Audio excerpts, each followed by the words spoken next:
Bertold Brecht. A vida de Galileu. Parte 11. 1633.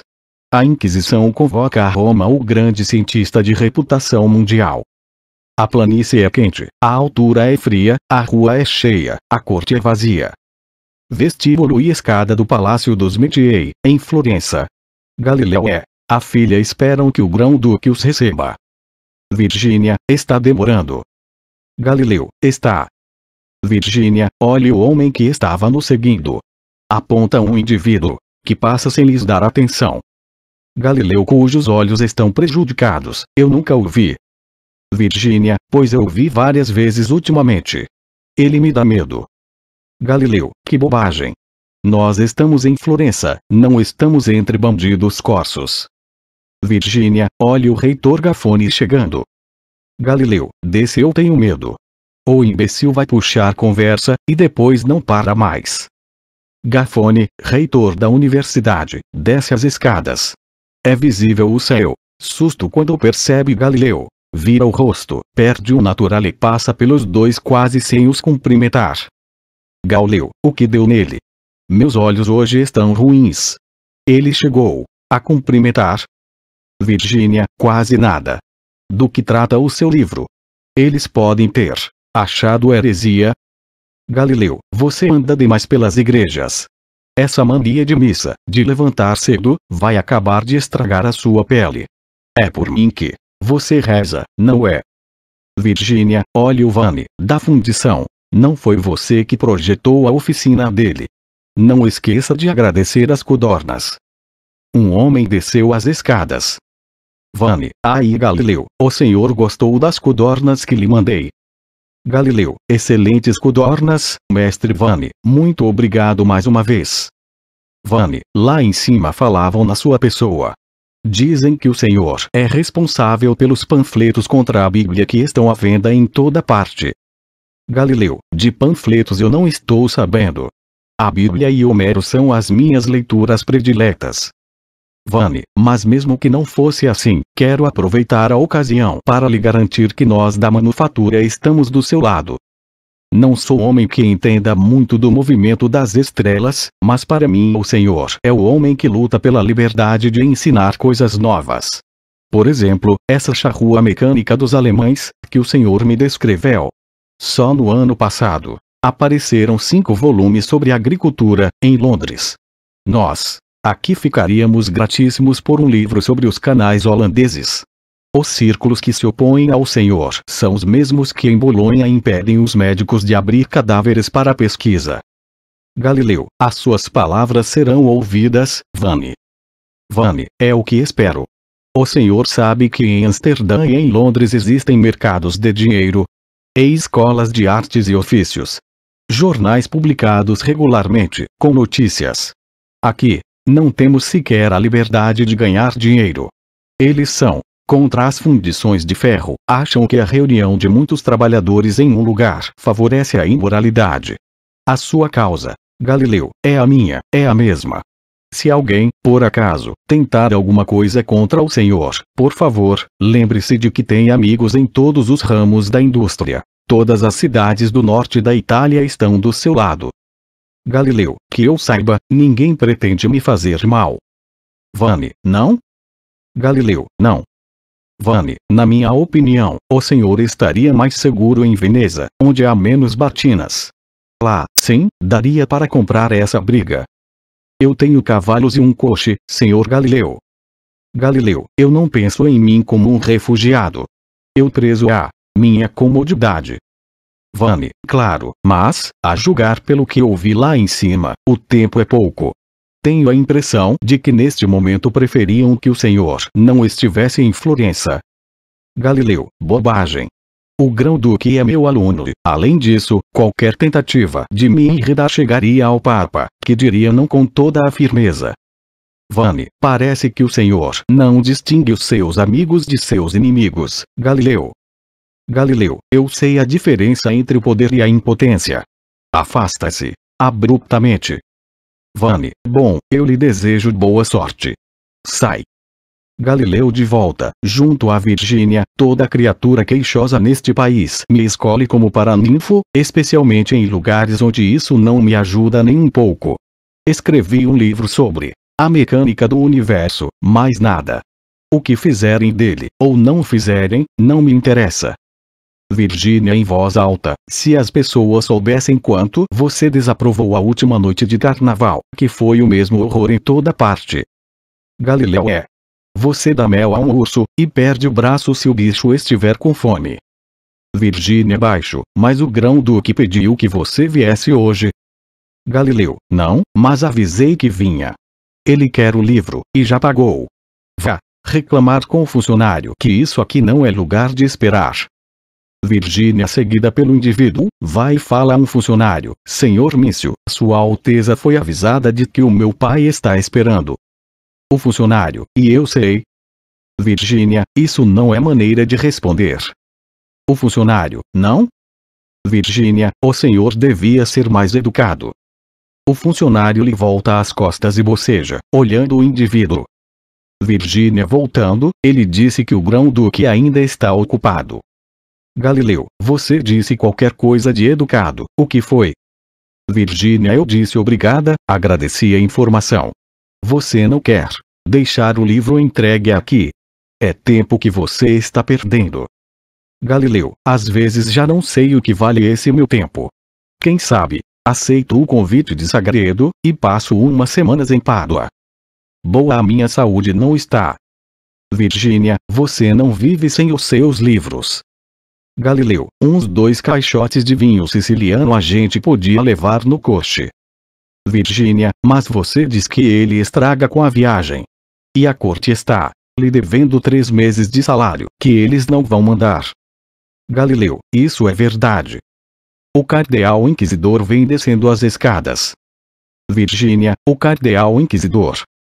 De passagem, ele faz uma curvatura profunda diante de Galileu. Virgínia, que faz o cardeal em Florença, pai? Galileu, não sei. O cumprimento dele foi dos mais cerimoniosos. Eu sabia o que estava fazendo, quando vim a Florença. Passei estes 3 anos de boca fechada, e eles me elogiaram tanto, que agora tem de me engolir do jeito que sou. O funcionário anuncia, Sua Alteza o Grão-Duque. Cosmo de Mediae desce as escadas. Galileu avança em sua direção. Cosmo para, um pouco vexado. Galileu Alteza, são os meus diálogos sobre os 2 maiores sistemas astronômicos, eu queria. Cosmo, não há dúvida.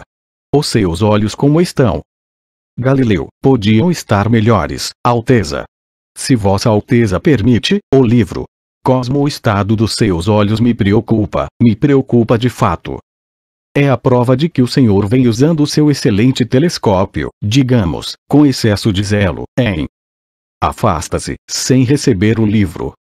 Galileu, ele não pegou o livro, você viu? Virgínia, pai, eu estou com medo. Galileu em voz baixa e firme, esconda o sentimento. Nós não vamos daqui para casa. Nós vamos para a casa do vidreiro Volpi. Tenho um trato com ele. No pátio da taverna ao lado está sempre um carro pronto, com barris vazios, que pode me levar para fora da cidade. Virgínia, você sabia? Galileu, não olhe para trás. Querem sair. Um alto funcionário descendo as escadas. Senhor Galileu, estou encarregado de informá-lo de que a corte florentina não tem mais condições de opor resistência ao desejo da Sagrada Inquisição de inquirir o senhor em Roma. O carro da Sagrada Inquisição está à sua espera, senhor Galileu. Parte 12. O Papa. Aposento do Vaticano. O Papa Urbano VIII, antes cardeal Barberini, recebe o cardeal inquisidor. É paramentado durante a audiência. Do lado de fora, o ruído de muitos pés. O Papa em voz altíssima, não. Não, não.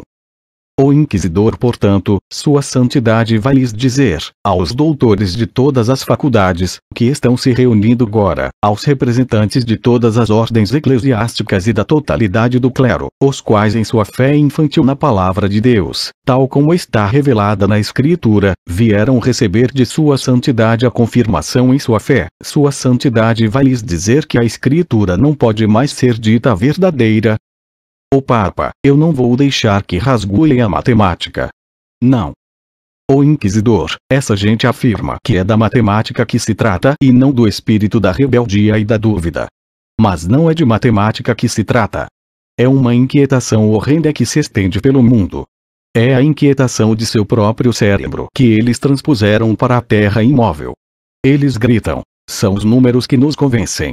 Mas os números de onde vêm? Qualquer um sabe que eles vêm da dúvida. Esses homens duvidam de tudo. Será na dúvida, e não mais na fé, que iremos fundar a sociedade humana. Você é meu senhor, mas duvido que isto seja bom. Estas são a tua casa e a tua mulher, mas duvido que isto seja justo. Acho que deviam ser minhas. Por outro lado, o amor de sua santidade pelas artes é caluniado, embora lhe devamos coleções tão bonitas. Sofre interpretações malignas, como a que se lê nos muros das casas romanas. O que os bárbaros deixaram a Roma, os Barberini lhe roubam. E no estrangeiro, Deus ouve por bem submeter o santo trono a provas difíceis. A política espanhola de sua santidade não é compreendida por certos homens, a que falta visão. Lamentam as desavenças com o imperador. Há 3 lustros já que a Alemanha é um açougue e os homens se estraçalham com versos bíblicos nos lábios. E agora, quando a peste, a guerra e a reforma reduziram a cristandade a uns poucos restos, a Europa é percorrida por um boato de que o Senhor é aliado secreto da Suécia luterana, para enfraquecer o imperador católico. E é nesta hora que esses vermes de matemáticos apontam o seu telescópio para o céu e comunicam ao mundo que também aqui, no único espaço que até agora não fora contestado a sua santidade, que também aqui sua santidade está mal. É o caso de exclamar: que interesse tão súbito numa ciência tão remota como a astronomia. O giro dessas esferas não será indiferente. Mas na Itália inteira, onde todos, até o limpador de estábulos, falam nas fases de Vênus, por causa do exemplo maligno desse Florentino, na Itália inteira não há ninguém que não pense ao mesmo tempo nas muitas coisas penosas que na escola e noutros lugares são ditas incontestáveis.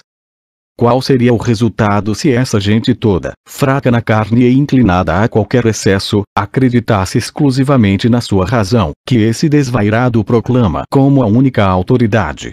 Depois de duvidar que o sol tenha parado sobre Gibeão, eles vão estender a sua dúvida por cascoletas da igreja. Desde que eles atravessaram os mares, eu não tenho nada contra isso, não confiam mais em Deus, confiam numa esfera de latão, a que chamam bússola. Desde moço Galileu já escrevia sobre máquinas. Eles querem fazer milagres com as máquinas. E que milagres? De Deus, em todo caso, eles já não precisam. Quanto aos milagres, o alto e o baixo, só para dar um exemplo, deixarão de existir. Também disto eles não precisam. Aristóteles, que de resto é considerado uma múmia, diz, e isto eles citam: se a roca fiasse sozinha e se a cítara tocasse sozinha, os mestres não precisariam de oficiais, nem os senhores de criados. Eles julgam que chegaram a esse ponto. Esse homem ruim sabe o que faz quando não redige os seus trabalhos em latim, mas na língua das peixeiras e dos mercadores. O Papa, isso é prova de muito mau gosto, eu vou dizer a ele. O Inquisidor, uns ele assula, outros ele suborna. As cidades marítimas do norte pedem os mapas celestes de Galileu com urgência, por causa dos navios. Vai ser preciso ceder, são interesses materiais. O Papa, mas esses mapas dependem das heresias que ele afirma. Trata-se justamente das tais estrelas, dos movimentos que não podem existir caso se recuse a doutrina dele. Não se pode condenar a doutrina e aceitar os mapas. O Inquisidor, por que não? Não se pode fazer outra coisa. O Papa, esse rumor me dá nos nervos. O Senhor me perdoe. O Inquisidor, talvez esse rumor fale melhor a sua santidade do que eu. Esses todos, quando se forem daqui, irão com a dúvida no coração. O Papa, afinal de contas, o homem é o maior físico deste tempo, a luz da Itália, não é um confusionista qualquer. Ele tem amigos. Versalhes. A corte de Viena. Vão dizer que a Santa Igreja é uma fossa de preconceitos apodrecidos. Não ponham a mão nele. O inquisidor, na prática, não será preciso ir longe. É um homem da carne. Ele cederá imediatamente. O Papa ele conhece mais prazeres que qualquer outro homem que eu tenha encontrado. Ele pensa por sensualidade. A um vinho velho, a uma ideia nova ele não sabe dizer não. Eu não quero a condenação dos fatos da física, não quero que gritem a igreja para cá, a razão para lá. Eu permiti o livro dele, desde que no final dissesse que a última palavra não é da ciência, mas da fé. Ele cumpriu o trato. O inquisidor, mas de que maneira? No livro dele argumentam dois homens, um estúpido, que naturalmente defende as ideias de Aristóteles, e um inteligente, que também naturalmente defende as ideias do Senhor Galileu. E a palavra final está na boca de quem? Sua Santidade. O Papa, mas essa agora. Quem diz a nossa palavra? O inquisidor, não é o inteligente. O Papa, e isso é uma impertinência. Eu não aguento mais essa balbúrdia no corredor. Será que vem o mundo inteiro? O inquisidor, inteiro não, mas a sua melhor parte. Pausa. O Papa está inteiramente paramentado. O Papa o extremo dos extremos é que lhe mostrem os instrumentos. O inquisidor, será suficiente, sua santidade. O senhor Galileu, entende de instrumentos. Parte 13. Galileu Galilei, diante da Inquisição, em 22 de junho de 1633, renega sua doutrina do movimento da Terra. Foi um dia de junho de importância capital. Razão e povo se cruzaram, e por pouco não casaram. Mas ninguém notou, pois nada mudou, e a tarde passou. No palácio do embaixador florentino em Roma, os alunos de Galileu esperam notícias. O pequeno monge e Federzoni fazem grandes movimentos, jogando um novo xadrez. Virgínia, ajoelhada, num canto, reza o rosário. O pequeno monge, ele não foi recebido pelo Papa. Acabaram-se as discussões científicas. Federzoni para ele, era a última esperança. Era verdade o que o Papa tinha dito em Roma, há muitos anos, quando era cardeal Barberini. Nós precisamos de você. Precisavam e pegaram. Andrea, eles vão acabar com ele. Os discursos não vão ser terminados. Federzoni lança um olhar furtivo, você acha? Andrea, ele não renega jamais. Pausa. O pequeno monge a insônia dá ideias que não adiantam nada. Passei a noite repetindo que ele não devia nunca ter saído da República de Veneza. Andrea, mas lá não havia condições para escrever o livro dele. Federzoni, que em Florença não havia condições para publicar. Pausa. O pequeno monge também. Fiquei pensando se tomaram a pedrinha que ele usava no bolso. A pedra da evidência. Federzoni, para onde ele vai, não se leva bolso. Andrea gritando, eles não vão ter a coragem. E mesmo se tiverem, ele não vai renegar. Quem não sabe a verdade é estúpido e mais nada. Mas quem sabe, e diz que é mentira, esse é um criminoso. Federzoni, eu também acho que não, e não quero mais viver se não for assim, mas eles têm a força. Andrea, a força não pode tudo. Federzoni, talvez não. O pequeno monge baixo, ele passou 23 dias na cela. Interrogatório foi ontem. Hoje foi a sessão. Em voz alta, pois, percebe que Andrea está ouvindo. Quando eu vim visitá-lo, 2 dias depois do decreto de L6 Ló, nós sentamos ali adiante, e ele me mostrou a estátua de Príapo no jardim, perto do solário. Daqui dá para ver, e comparou a sua obra a uma poesia de Horácio, em que também não havia nada que se pudesse mudar. Ele falava do senso da beleza, que força a procurar a verdade. E citou uma frase: Emeta stat, et propiet procul, usquidum vivam et ultra. Estava pensando na verdade. Andrea, ao pequeno monge, você já contou ao Federzoni a história do Collegium Romanum? O jeito dele enquanto examinavam o telescópio. Conte. O pequeno monge sacode a cabeça. Era o jeito de sempre. As mãos plantadas na bunda, a barriga para frente, e dizendo: meus senhores, vamos raciocinar. Pausa. Andrea referindo-se a Virgínia, ela está rezando para que ele renegue. Federzoni deixe. Virgínia está confusa depois que falaram com ela. Eles mandaram vir o seu confessor de Florença. Entra o indivíduo do palácio do Grão-Duque de Florença. O indivíduo, daqui a pouco o senhor Galileu estará aqui. Ele pode precisar de uma cama. Federzoni, ele foi solto. O indivíduo, espera-se que o senhor Galileu renegue às 5 da tarde, numa sessão da Inquisição. O sino grande de São Marcos vai tocar, e o texto da retratação será anunciado publicamente. Andrea, eu não acredito. O indivíduo, por causa dos ajuntamentos na rua, o senhor Galileu sairá pela porta do jardim, atrás do palácio. Sai.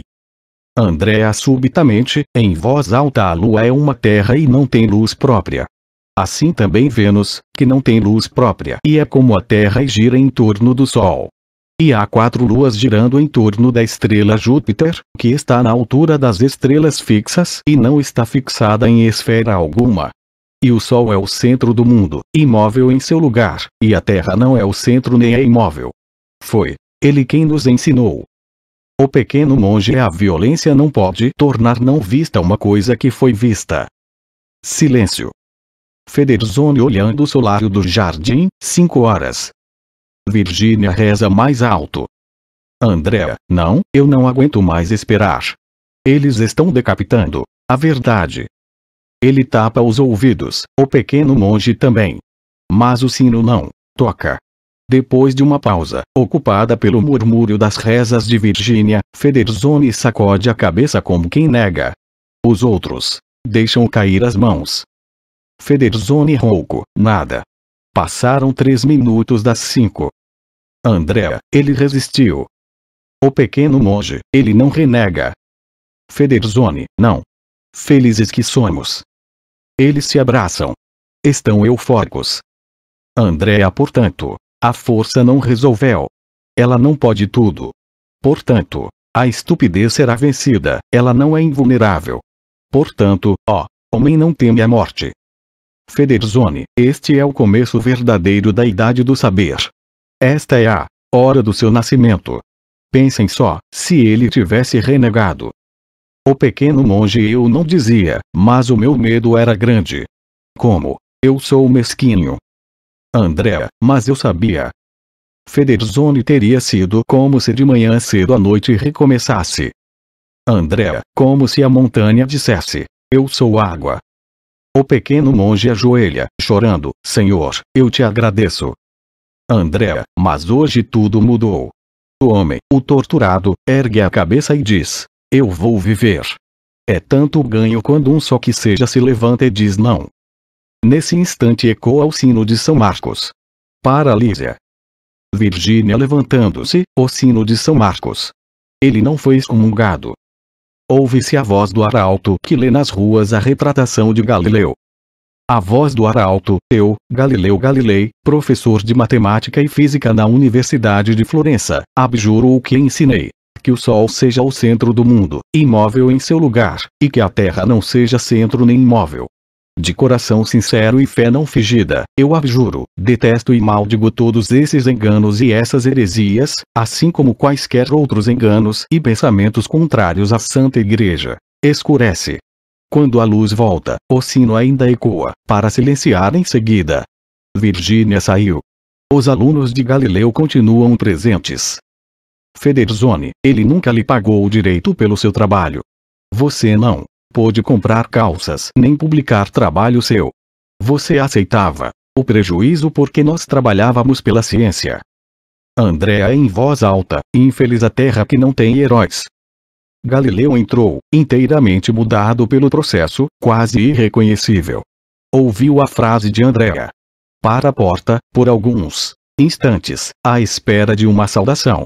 Como esta não vem, pois os discípulos recuam diante dele, ele vem para a frente, devagar e inseguro, por causa dos seus olhos enfraquecidos. Encontra uma banqueta e senta.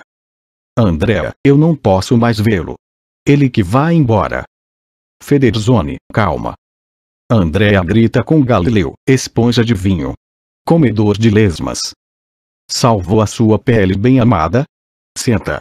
Estou me sentindo mal. Galileu calmo: traga um copo d'água. O pequeno monge sai para buscar um copo d'água. Os outros não se ocupam de Galileu, que está atento, em sua banqueta. Ouve-se novamente a voz do arauto à distância. Andréa, já dá para andar, se vocês me ajudarem um pouco. Sustentado pelos dois, ele sai pela porta. Nesse momento Galileu começa a falar. Galileu, não. Infeliz a terra que precisa de heróis.